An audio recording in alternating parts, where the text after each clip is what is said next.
Okay, here we are, PolyNome Conversations, and today I'm talking to Tom, who's in Kent in England. Hey, Tom. Hey Joe, how you doing?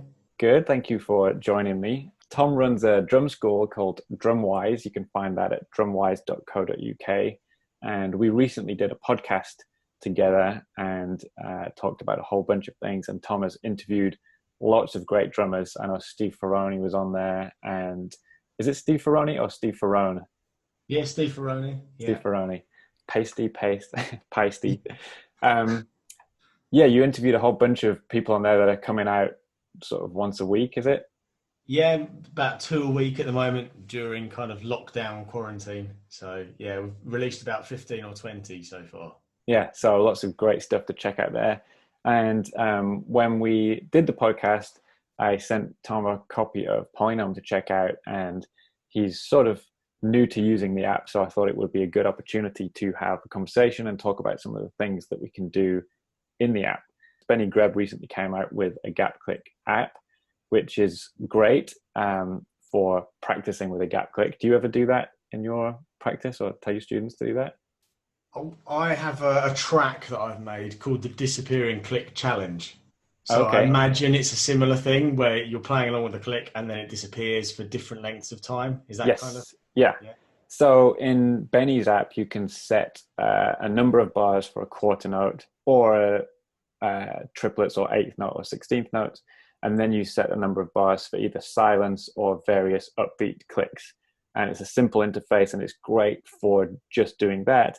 But of course, I wanted people to be able to do this in PolyNome, which it could do, but I wanted it to be easy to implement that feature. So there's two ways of doing it. The one that you're talking about, which is varying numbers of bars of silence, you can very quickly go and edit the pattern here. So on the left, you've got subdivisions of either whole notes or half notes or quarter notes. So if you're on a subdivision of whole note, you can enter a bar of click by just tapping this button, and you can enter a bar of rest by tapping the rest button. So you can mix and match bars of click with bars of rest in whatever combination you want. Okay, that's That's a good. really quick way to set things up. And if you wanted, a little tip, if you hold the delete button, it will let you clear the entire rhythm. If you tap on the 8 button, that will give you a bar of eighth notes. So you can have eighth notes click and then rest. And if you wanted triplets, that would be a bar divided into 12. So you can just scroll this to 12, and now you can enter a bar of triplets and a bar of rest, and then a bar of quarter notes and a bar of rest. So if we listen back to that and mute these faders, it sounds like this: bar of rest, and then your triplet, and then a bar of rest, and then quarter notes, and then a bar of rest. So you can obviously mix these up in any order that you want. And let's say you wanted to start with 16th notes. So we'll put a bar of 16th notes. Oops. Make sure I'm on the whole note. So we'll put a bar of 16th notes, bar of rest, and then we'll do bar of triplets, which is 12, bar of rest, bar of eighth notes, bar of rest, quarter notes, rest. So that's the subdivision of the click getting smaller and smaller. But a fun thing you could do then, once you have this, so there's your 16th notes, and then your triplets. But you could tap on this and choose shift and randomize, and you could randomize the rhythm, and that will mix up the order of the bars of rest and the different clicks. So now we've got rest followed by eighth notes, followed by quarter notes, followed by rest, followed by 16th notes. So there's lots of fun ways you can mix up clicks so you don't exactly know what you're going to get. That's good. And so I actually just thought of that as we were demonstrating it. Hmm. And another thing that you could do is if you wanted to work with displaced clicks a bar at a time, let's go back to this whole note division and choose 16. So I can edit this. So I just tap on the edit button here while this note group is selected, and that lets me edit the content of this big group of 16 notes. So if I removed the first three notes, so we get a click on the ah. If I do this for all of these 16 notes, that gives us a click just on the ah of the beat, okay? And I could do the same thing and put a click on the E. So let's do the same thing and remove all the notes apart from, oops, the E. You can see up here that it's showing the result of what I'm putting in. So now we've got clicks on the A for a bar and then clicks on the E for a bar. And then, of course, you can do on the and. The easiest way to do that would be to put in a full bar of 8 notes and edit this and remove those. So now we've got 3 upbeat clicks. And this is a kind of a hidden feature in a way. If you tap and hold on these notes, you can save, and you have this saved rhythms palette here. So you have your ah click, and then I can do the same with this and save for my E click, and I can do the same with this one and save it for my and click. And that will save that. Yeah, that's always there. So like if I cancel out of this and go back to where we were, and now I want to mix up bars of displaced clicks, I can tap and hold delete and clear the whole pattern. This 3 dots up here will take you to your saved rhythms. So now I've got the E click and the A click and the and click. And if I combine that with just a quarter note click, now we have 1 bar on the A, 1 bar on the E, 1 bar on the and then the regular ones. And again, I can shift and randomize and mix up the order of those clicks. So that's great. On the A, on the and on the E, I can push the bar fader up so that we always hear where the 1 is.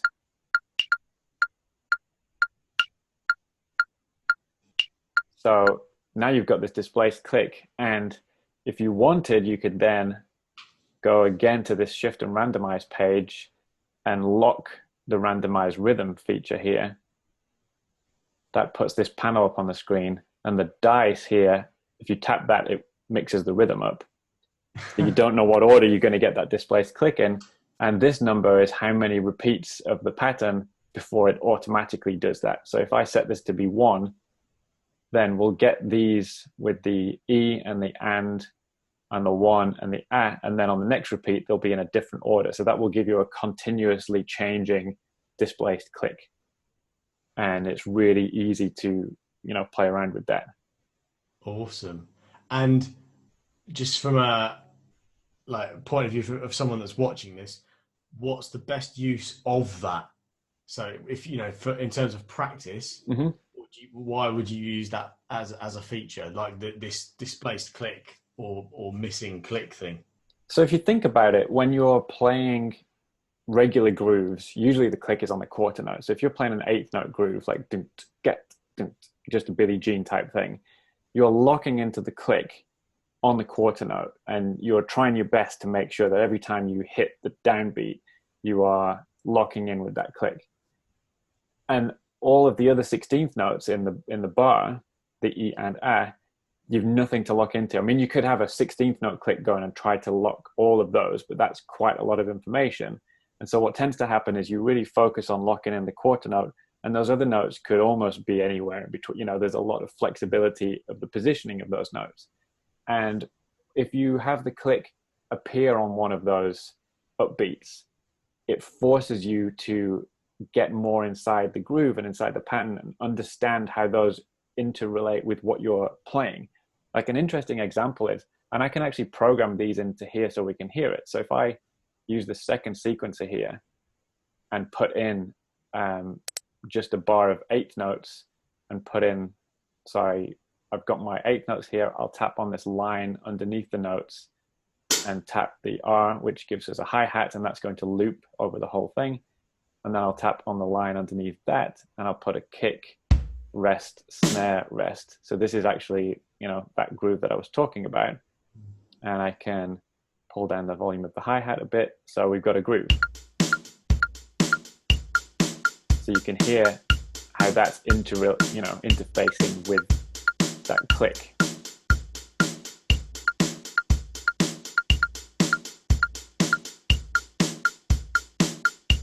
So it really makes you have to stay in time. So talking about the click dropping out, disappearing, if you do this, you have to trust your sense of time, because that click moves onto the E, for example, and now it's in the middle of two hi-hat notes. There's nothing else that you're playing there. So you're no longer locking in the click with something you're playing, you're locking in the click with the space between what you're playing.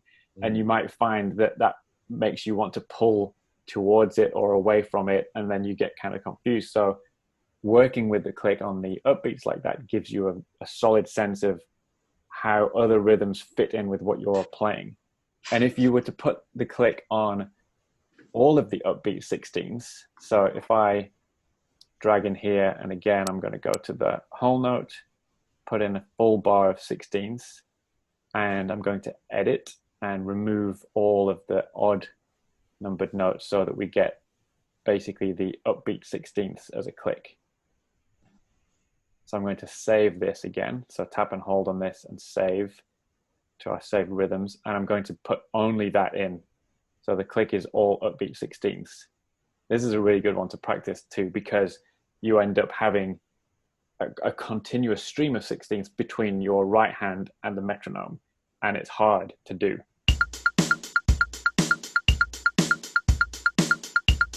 Because in a way, if the click was on its own and you were trying to play against that, you have to play all the upbeat 16th notes, which is really hard to do.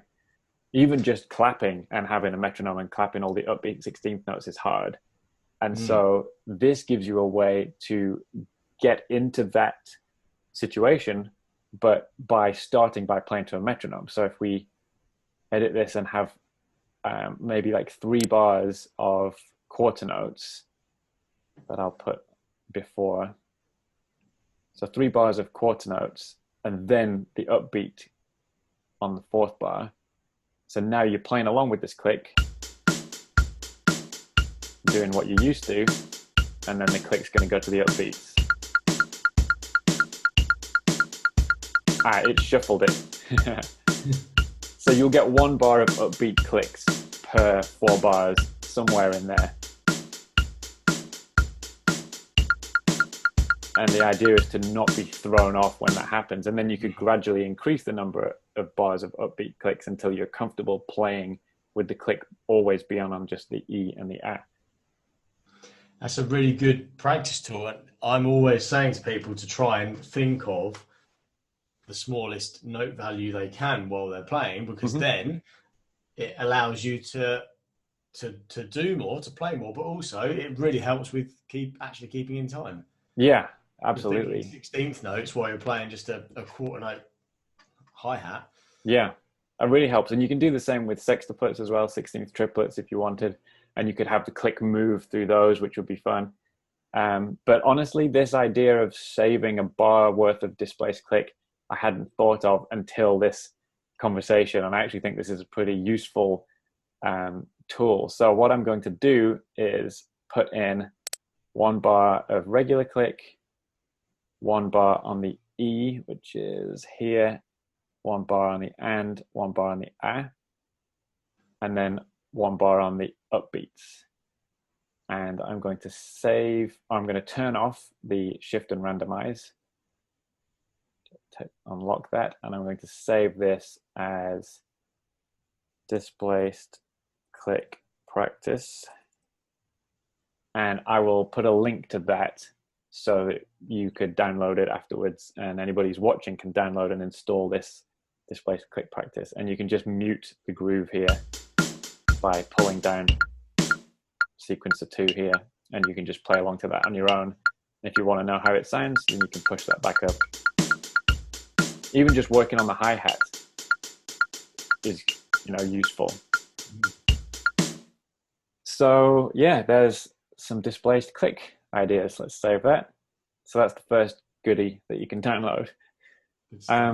Any questions about what I was doing there? Any places that you got lost that I should revisit? No, I don't think so. Just could you just show me how you like select the notes? I believe from when I've used it before, underneath the word click there, you Yeah. click on that arrow that drops down.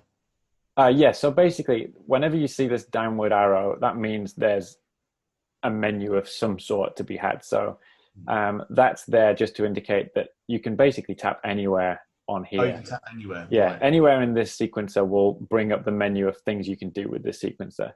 Right. And anywhere in this sequencer, you can see sequencer 2. Yeah. If I tap on this one, or sequencer 1, if I tap on this one. So a really common thing that you'll want to do is tap on here and go to edit the pattern, and that's where you can change the rhythm and change the sounds assigned to the rhythm.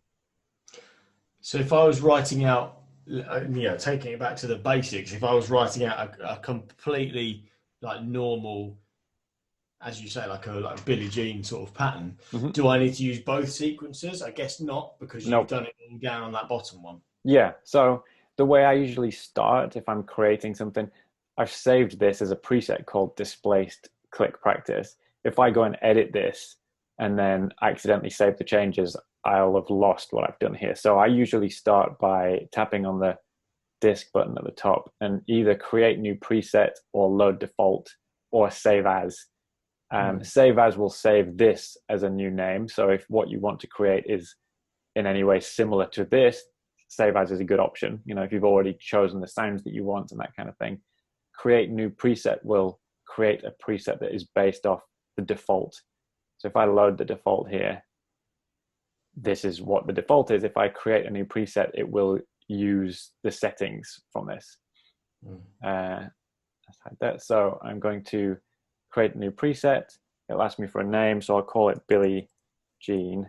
I'm going to call it Billie Jean 2 because there's a demo preset of Billie Jean. So I tap in sequencer 1 and edit the pattern. I know that all I need is 8 notes. So I tap and hold delete, which will let me clear all this in one go. I can either enter 8 notes with the 8th note button and enter a bar of 8 notes like that, or I can use the divisions of a whole note and enter a whole bar in one go. Yeah, I The didn't know difference that. is, That's really useful. yeah, this is useful for doing the click thing that I was showing you, where it's, you know, whole bar of click at a certain rate, whole bar of something else. And it's also really useful for doing the edit thing and saving a whole bar's worth of rhythm, because you can only save a note group. If I tap and hold on this, I can save it, but it's only saving this part of the rhythm, not the whole bar. So you need to use the divisions of the bar if you want to do that. And if you were in a different time signature, so just to go on a bit of a tangent, let's say you were in 5/4 and you wanted to quickly be able to enter bars of click and bars of rest, then if I tap this button, it's only giving me 4 notes out of a bar of 5/4 because this is divisions of a whole note. So what you can do is tap on these 3 dots to go to the saved rhythms page, and you have this button down at the bottom, XY, and this is powerful. It lets you enter any number of notes in the space of any other number of notes, and you can choose what the note type is.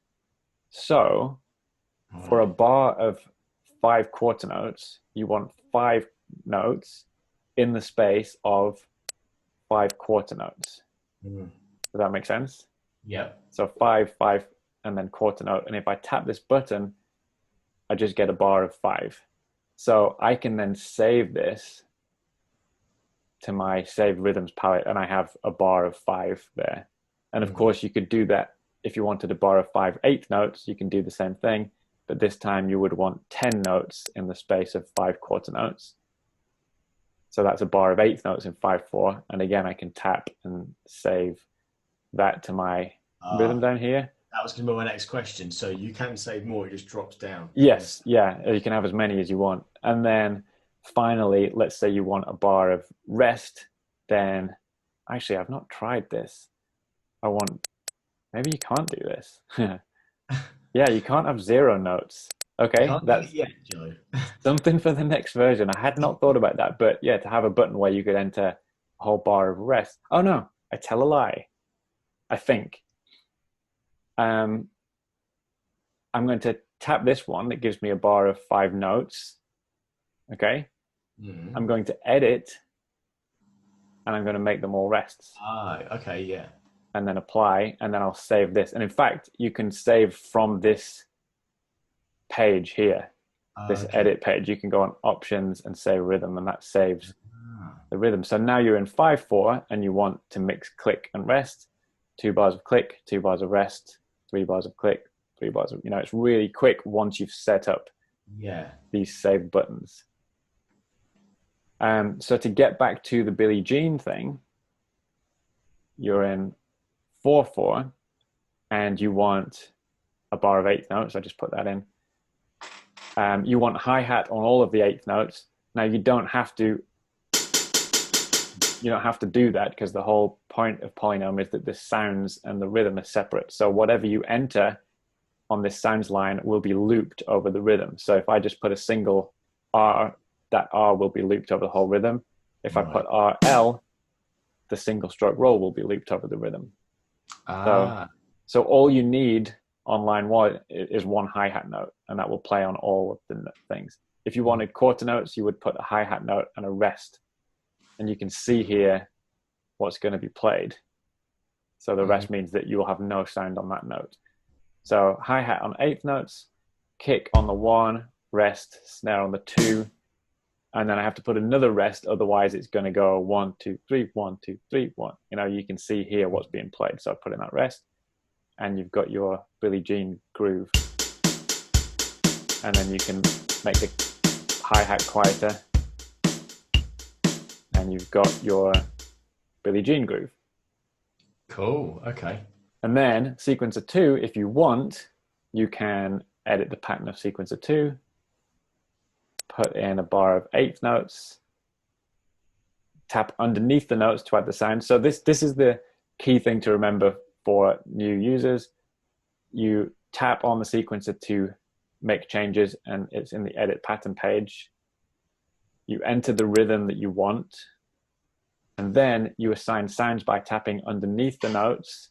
You have 2 lines that you can assign sounds to, and you assign accents, diddles, ties, and other things by tapping above the notes. And you see when you tap above the notes, you get a whole different set of buttons down here. Tapping below the notes, you get the sound buttons, and tapping on the notes, you get the rhythm buttons. Oh yeah. So above you get your flams and accents and Yeah. stuff. And below you get these sound buttons, and you have 8 sound buttons, and you can assign any sounds you want to those. There's about 400 sounds in the sounds library, and you just tap and hold on a button to choose the sound. So I have this hi-hat. If I tap and hold it, it shows me the hi-hat that's selected, and there's a whole bunch of different hi-hat options in there. I've even got John Bonham's hi-hat as a sample. Oh wow. And an 808 hi-hat. When you've selected that, does it save it as a default? It saves it for this preset. Oh, for the preset. Okay, yeah. Yeah.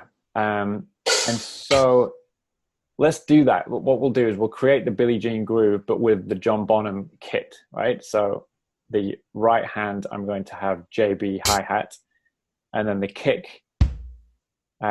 When you tap on this button down here, that means we're going to assign a sound for this button, and you can hear that it's a kick. And to show it, you tap on either this little K button or where it says show, and that will reveal it in the sound picker. So I have 3 John Bonham kicks. This one sounds like the most recognizable one. And then the snare, which is on this L, I'll tap show to show it. And then I'll find the John Bonham snare. I have 3 of those. So this one definitely sounds like it to me. So now we have the Billie Jean groove, hi-hat on the top, kick, rest, snare, rest, and we have John Bonham playing Billie Jean. Let me mute sequencer 1 because we already put it up there.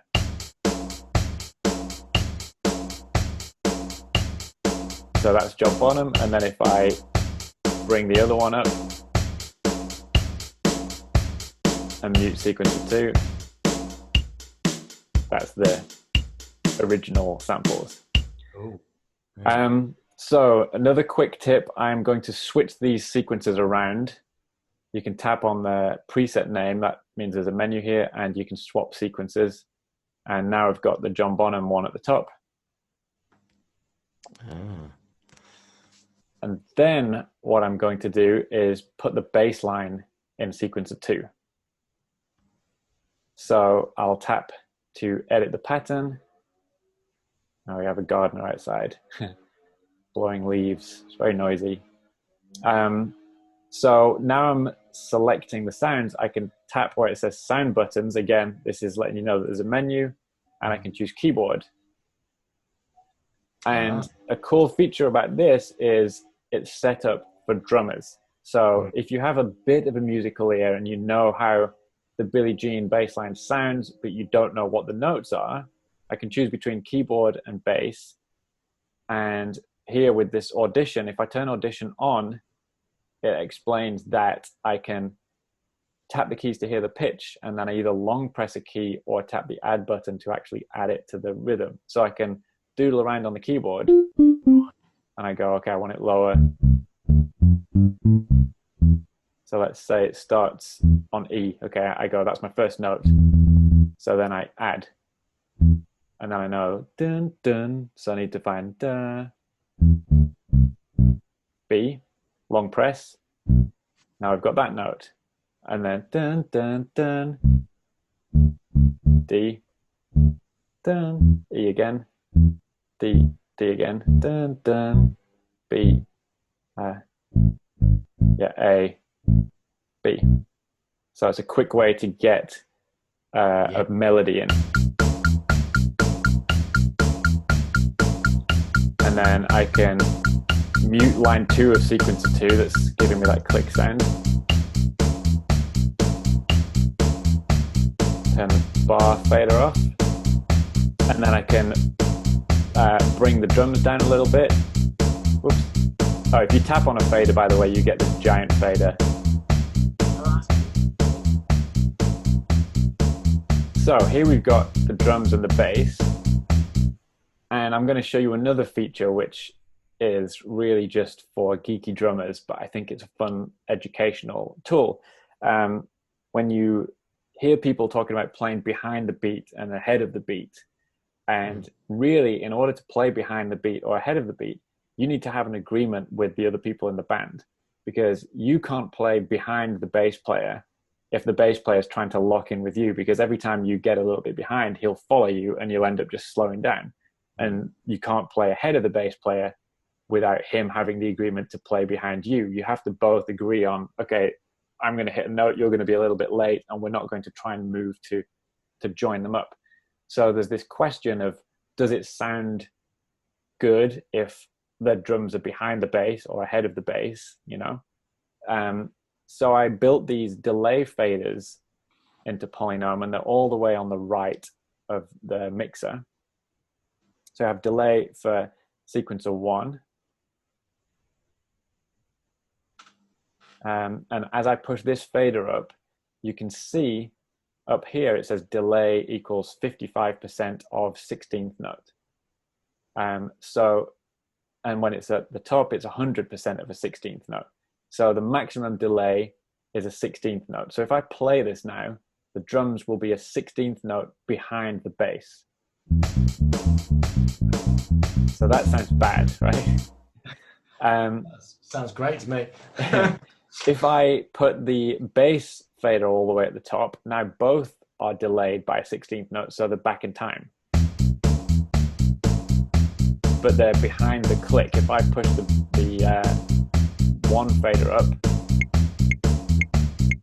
so they're playing behind the metronome.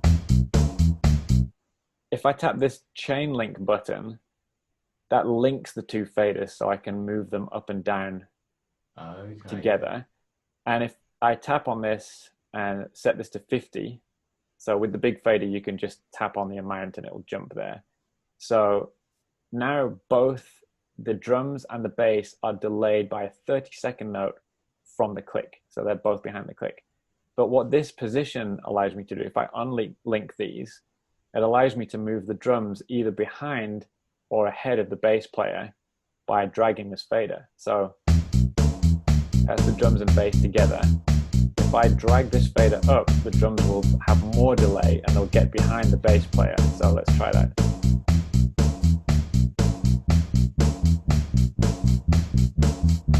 But there it sounds really bad. If I bring it down,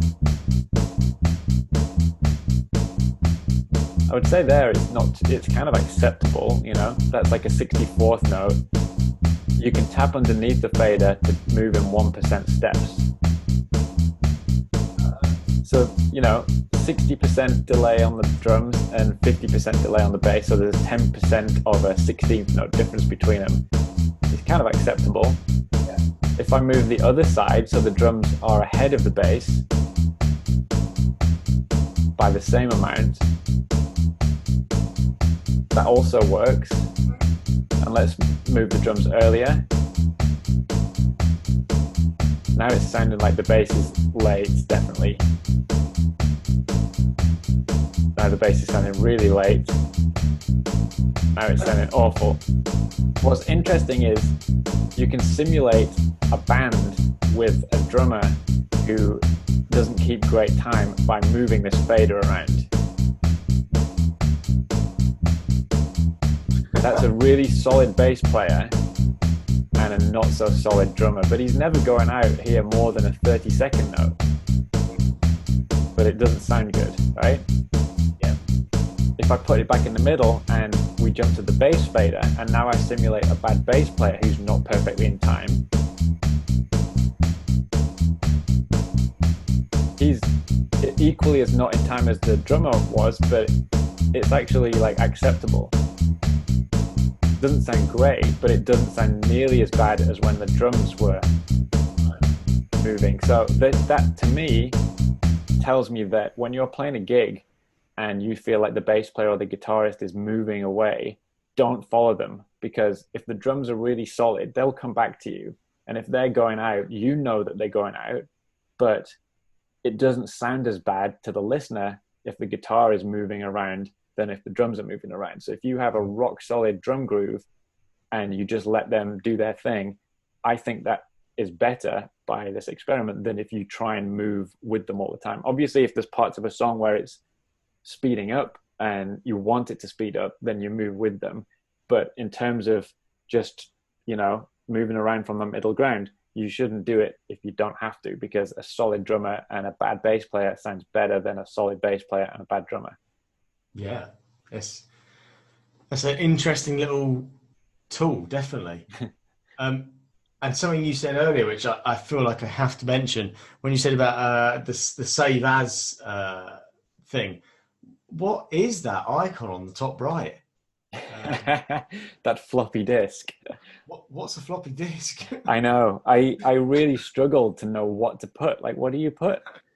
What, like just some ones and zeros? I mean, Yeah, well, no, yeah, true. I'm joking because I think a lot of the youngsters. Oh, sound absolutely. old. Who knows what that is? What do they use for the save button now? Like, it just says save in a menu, but with an icon, I really don't know what to use. So that's what it is, and I refer to it as the disk button a lot. But yeah, that is the floppy disk. It's a nice retro little, thing going on. So we didn't talk at all about metric modulation, but I feel like if we did that now, this would be a really long video, and we've covered some interesting areas. Hopefully, you can see some of the things that you could do with this, and maybe we could have another conversation when it's not so late for you and talk about metric modulation and other things in that lesson. If you get a chance to play around in the meantime, maybe you'll have some questions next time about how to do certain things. Yeah. But hopefully this was, brought up some interesting possibilities. It definitely has, and it's great, and just down to the the different sounds, and I think obviously there's a learning curve involved, isn't there? You can't just open the app and just expect to know how to use everything, but there's obviously the tutorial when you first open it up that tells you about And Yeah. did you watch the tutorial? We had this discussion before we started the conversation that neither of us, when we get software and it says, do you want to watch the tutorial, we both tend to either not click it or click it and just look through it really quickly and think we will figure it out. This is not an app. I mean, I tried to make it intuitive in that there's a lot of menus. You click on this, there's a lot of things you can do. But most of these, I think, are self-explanatory. You know, swing, we can do that. We can swing this groove.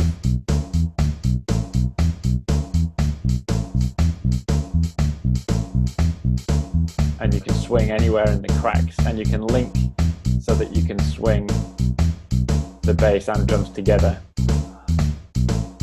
So, you know, just as an example of the swing being fairly obvious, you know, so if you see things, you tap on something, you see a menu, just click on it. And if it's not obvious, then there should be some more explanation in there. So the shift and randomize, there's this eye in a circle. And if you tap that, you can view a web page where it will explain all about these controls. And I've tried to build help like that into the app in a lot of places.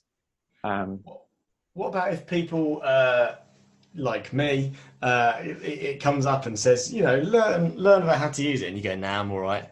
And then you think, oh, I really kind of wish that I had, you know, said yes to that. Is there a way of getting that little menu back or anything? Well, the main tutorials are in the presets. So, and if you can't find the presets, I put this in a long time ago. Tap on the menu, presets and playlists, and it gives you a hint of how to find the presets and playlists. So it says tap on this button, and you tap the button, and then it tells you where you go to switch between presets and playlist manager. So here I can go to the presets. And by default, it comes with a lot of default presets. And most of these have videos attached to them. So that's where I would recommend starting, is by tapping on the getting started preset.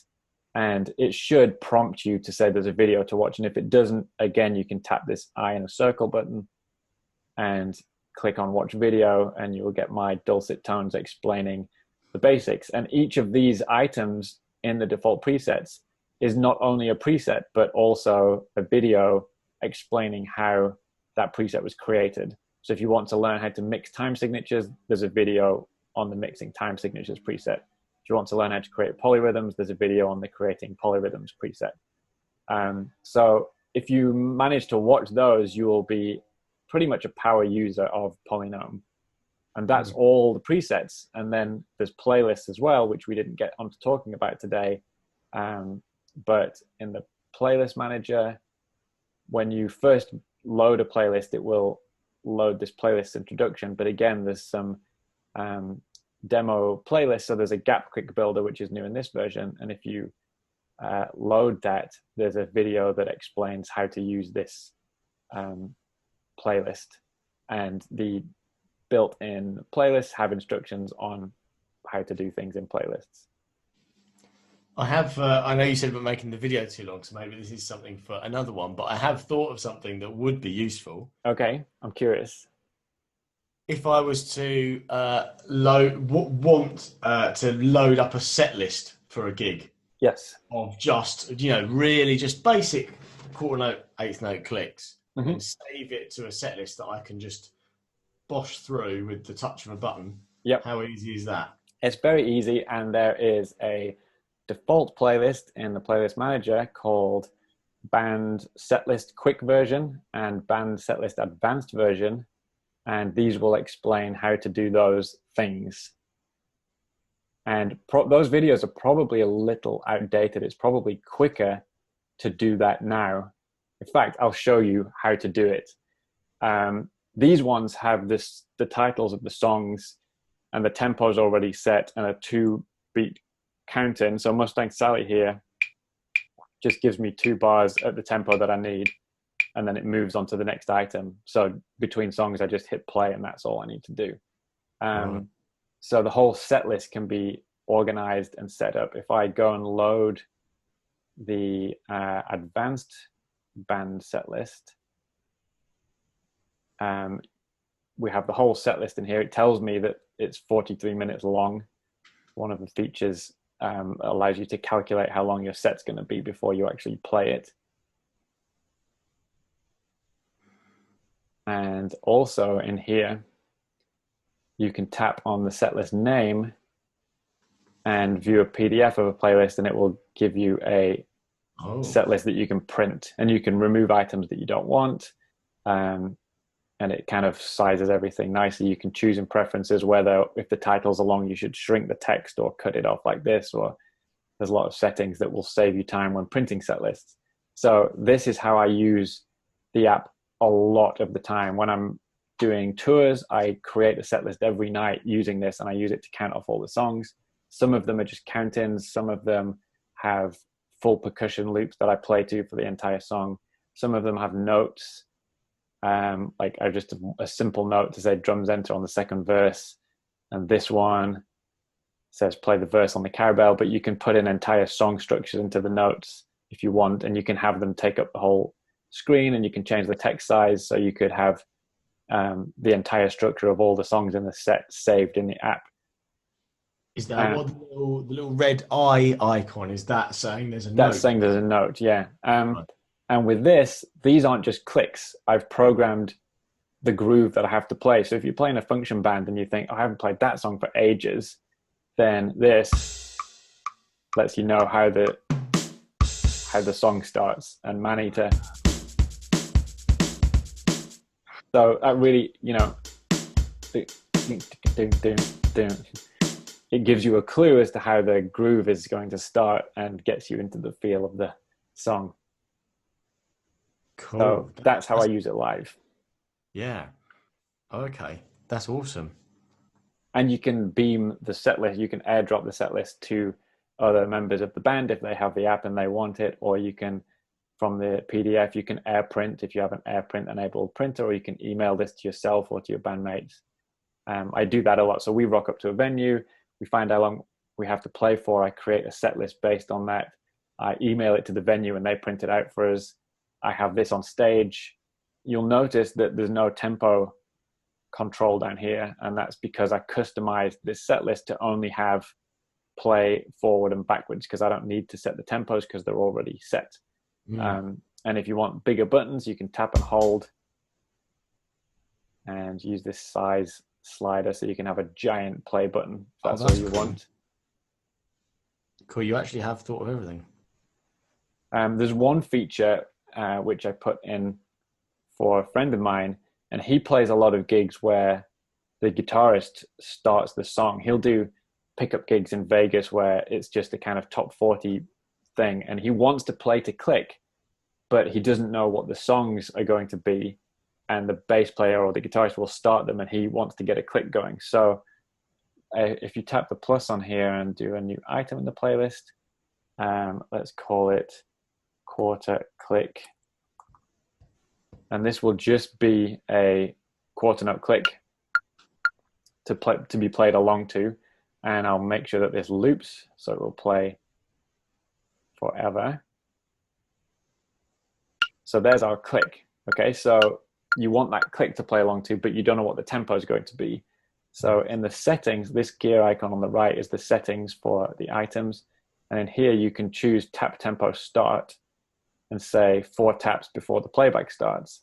And then when you're on this item, you get this little hand on here, and if I tap, I'll tap 4 times and then it will start in time with my tapping.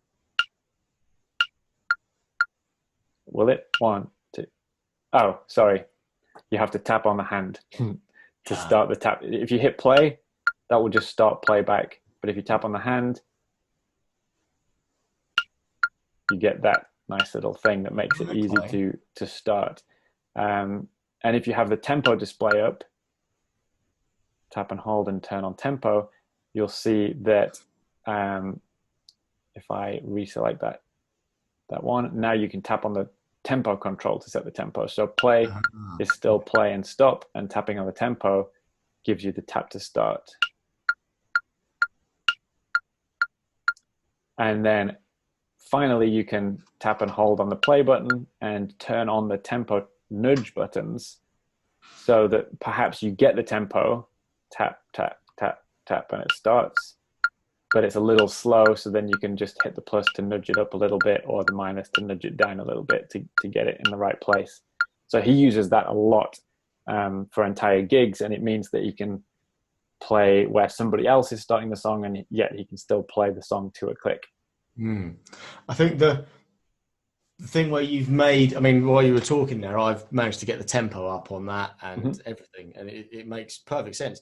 And where you've made it so you can make the play button really big is really important, because I've had it before where I've been using, I mean, you can make it huge.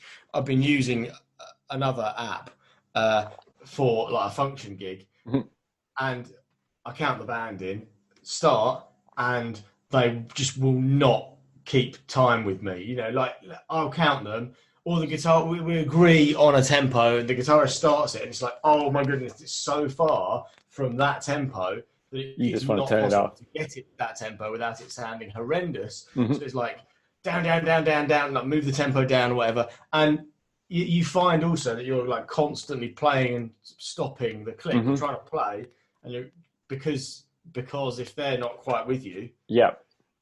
So having a big play button is great. Yeah, a lot of these things have been thoroughly road tested by me, and if I'm on a gig and I think, oh, I can't hit that play button, that's why there's an option to make it giant. And there's another, I created the playlist feature basically for creating set lists and having count-offs just like this. But I've had some requests from people recently, and they don't want to create a set list. For example, there's a guy who works on a cruise ship, or worked on a cruise ship while cruise ships were a thing. And he maybe has a set list of 600 songs that he needs to be able to play. And he's got another app, maybe Fourscore or something like that, where he's got all of his charts in there. So he's got 1,000 charts, 600 charts in there. And what he wants to do is he's got two iPads running, one for the click and one for the charts. And he can find the chart really quickly. And he just wants to dial in the tempo and start playing. He doesn't need a set list because he doesn't want 600 songs in a set list that he has to scroll through. He finds it once in the other app and the tempo is marked, and he just wants a regular click. So for him, I did a feature on here where you would just have the default click loaded like this. And so he gets to the next song, and the leader says, okay, we're going to do this song. And he finds it, and it's 154. So he has to tap on the tempo and then enter 154. And first of all, I entered this button here so that you can immediately set the tempo and start playing. So that speeds up. You used to have to close the tempo and then hit play, which was an extra step. But really all he wanted was the number pad and a play button. So what another feature I added on here in a recent version was when the tempo window is up, you can tap on the padlock up here, and that will just keep the screen up. So now this is your metronome. So you go, okay, 145, play. And now this becomes your transport button.